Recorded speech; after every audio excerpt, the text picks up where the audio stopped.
71 war కానివ్వండి, Kargil war కానివ్వండి, ఇది ఒక ఏమంటామనంటే కన్వెన్షనల్ వార్. సార్ మనం వెళ్ళి 1-to-1 ఫైట్ చేసి వాళ్ళని అక్కడ నుంచి ఎలిమినేట్ చేయటం జరిగింది, అక్కడ నుంచి తరిమి కొట్టడం జరిగింది.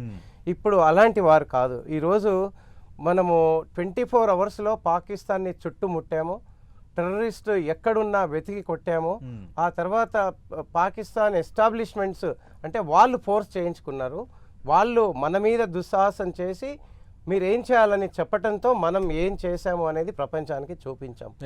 సో దానిలో భాగంగా ఒకటి ప్రపంచానికి ఏమర్థమైందంటే లెసన్ లెర్న్స్ ఏంటి అని అంటే, భారత్ దగ్గరికి వెళ్తే మీరు ఎలాంటి వారైనా కూడా మిమ్మల్ని మట్టు పెట్టగలదు అనేది ప్రపంచానికి చెప్పగలిగాం. Great sir. Number 1. Next, Pakistan ఎప్పుడు బుసలు కొట్టేది మన దగ్గర, మా దగ్గర న్యూక్లియర్ బాంబ్ ఉంది, పావు ఉంది, ఇది ఉంది, అది ఉంది అనేసి చెప్పేది. సో ఈరోజు నువ్వు న్యూక్లియర్ బాంబు అని కాకుండా టోటలీ 24 అవర్స్లో కోరలు పీకేశాము.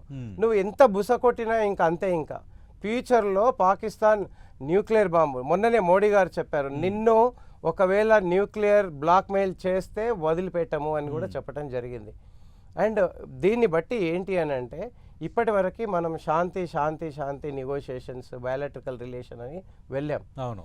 ఈరోజు వాళ్ళు ఫోర్స్ చేశారు మనల్ని, మన టూరిస్టుల పైన అటాక్ చేశారు, పెహల్గాంలో ప్రొవోక్ చేశారు. And that to major chief of army staff ఎవరైతే ఉన్నారో పాకిస్తాన్, ఆసిఫ్ మునీర్, ఆ పర్సన్ మనల్ని రెచ్చగొట్టాడు. సో ఈరోజు ఆసిఫ్ మునీర్ కూడా మన టార్గెట్. అది సింధూర్ 2-3లోనో అతను కూడా హిట్ లిస్ట్ లో ఉన్నాడు. డెఫినెట్లీ హిట్ అవ్వాల్సినటువంటి అవసరం ఉంటుంది. సార్, మనం ఈ యుద్ధంలో మనం ఏ మిసైల్స్ ని వాడాము? ఎందుకంటే ఎక్కువగా మిసైల్స్ టార్గెటెడ్ రేంజ్ని చాలా ఈజీగా రీచ్ అయ్యాయి. ఈ సతీష్ గారు, ఫస్ట్ ఆఫ్ ఆల్ మనకు ఈరోజు the father of the missiles doctor APJ Abdul Kalam గారిని స్మరించుకోవాల్సినటువంటి అవసరం ఉంది. డెఫినెట్లీ. ఈరోజు మనకి శక్తినిచ్చినటువంటి వ్యక్తి ఎవరు అని అంటే డాక్టర్ ఏపీజే అబ్దుల్ కలాం గారు. 70s నుండి న్యూక్లియర్ స్టార్ట్ అయింది, తర్వాత 80s 90sలో మిజైల్ సిస్టమ్ స్టార్ట్ అయింది, 2000 తర్వాత బ్యాలిస్టిక్ మిసైల్ యొక్క టెక్నాలజీ స్టార్ట్ అయింది.